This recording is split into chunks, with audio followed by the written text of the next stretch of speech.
అసలు సర్పదోషం ఎందుకు వస్తుంది? అసలు సర్పదోషం అంటే ఏమిటి?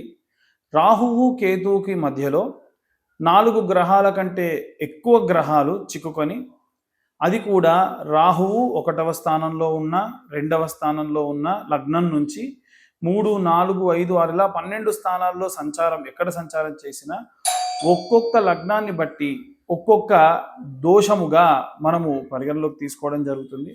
కాబట్టి విశేషంగా ఎవరికైనా సరే సర్పదోషములు, అసలు వారికి ఏ సర్పదోషం ఉంది, ఆ సర్పదోషానికి సంబంధించినటువంటి పూజా విధానం ఏం చేయించాలి, ఎలా జరుగుతుంది అనేటువంటివి క్లియర్గా ప్రతీ నెల సర్ప సంస్కరణ అనేటువంటి పూజాధికతు నిర్వహించి ఆ యొక్క పూజలో వివరంగా నవనాగులకి పూజ చేసి ఆ యొక్క పూజ విధానంలో భాగంగా సర్ప సంస్కరణ కూడా చేయడం జరుగుతుంది.